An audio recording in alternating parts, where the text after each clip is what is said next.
So you want to get your MC and your DOT number. You've come to the right place. It's your boy, Fit Entrepreneur.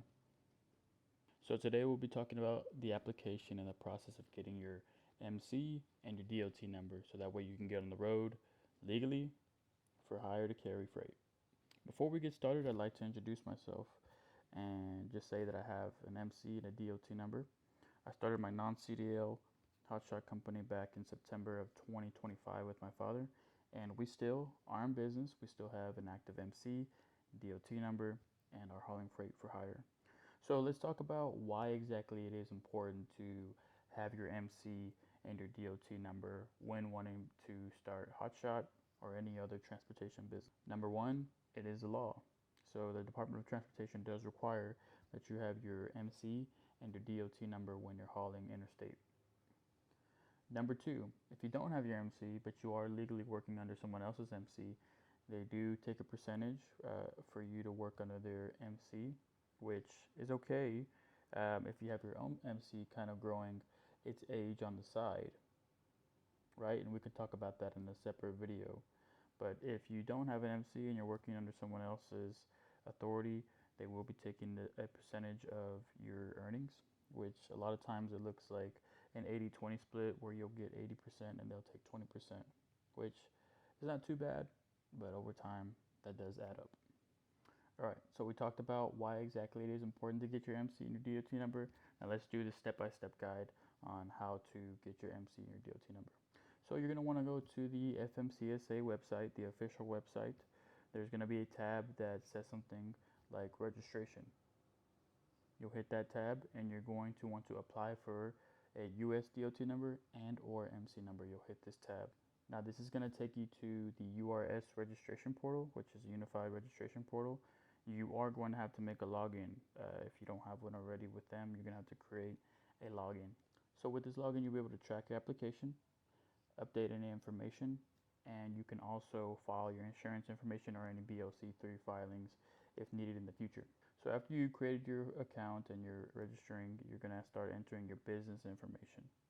So what you'll need to have ready is your legal business name, your address, the phone number and email address, and then the federal EIN or your social security number. One common mistake that I will mention probably at the end once this video is what most people make is they use a PO box. For whatever reason, the FMCSA does not allow that you use a PO box for this application. That is going to include the number of trucks within your company, the number of drivers, the type of cargo that you're wanting to haul, whether that be general cargo, motor vehicles, etc. And then the GVWR, which is very important if you're doing a hotshot rig, the GVWR, gross vehicle weight rating. And step 6 is going to be probably everyone's least favorite, but I think we were all kind of expecting that you do have to pay $300 for the filing fee. Now you know that you're doing the application for both the MC and the DOT if you're paying $300, because typically the DOT number is going to be free, but the MC is the one that makes it cost $300. It's generally around $300. From what I remember, it was 300 bucks. So step 7 is going to be some of people's favorite part, which is getting your DOT immediately. The MC will be pending. Step 8 is going to be what needs to happen after you apply. Just because you finish the application, you do have some additional steps that you need to complete for your MC to become active for hire.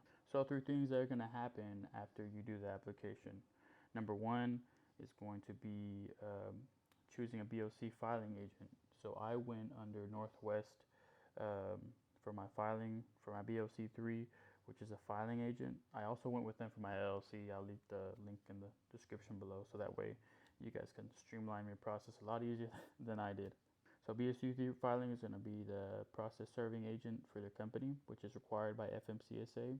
It's usually going to be about $20 to $40 for this, and it's usually going to be filed by a third party. The second thing that needs to happen after you do the application is the insurance filing. And so the insurance filing is usually known as the BMC 91. They may have come up with a new name for it, but generally once you get your insurance, which I went through Progressive, they will send the required forms to the FMCSA by themselves. So you generally don't have to get your insurance and then get the form and then get it to the FMCSA. Like once you talk to your insurance agent, you have that 750,000 liability coverage established. You can ask that agent to actually send that the required forms by the FMCSA to the FMCSA, so that way it's answered for you. And the third thing that needs to happen is the 21-day protest period. So basically, you're gonna have to wait just a little bit for the MC to become active. Step 9: once all the requirements are met, all the steps that you completed that we talked about in this video, once you completed it all to the T, the status of your MC will be changed to authorized for property, which basically means you can haul interstate legally. And so that is it, you guys. I will leave the link to the FMCSA official website. I will leave the link to the Northwest website specifically for the BOC3 filing. You can also get your LLC if you haven't done that with Northwest registered agent. If you like this video, if you found it helpful, give it a like. If you like this content, like the way I explain the process, subscribe. I'll be coming out with more videos about fitness and entrepreneurship, which I think go well hand in hand together. And if you guys want me to make any other videos based on hotshotting equipment, getting insurance, or finding your first load, leave a comment below if you guys want me to make any videos on anything else. Until then, Fit Entrepreneur, out.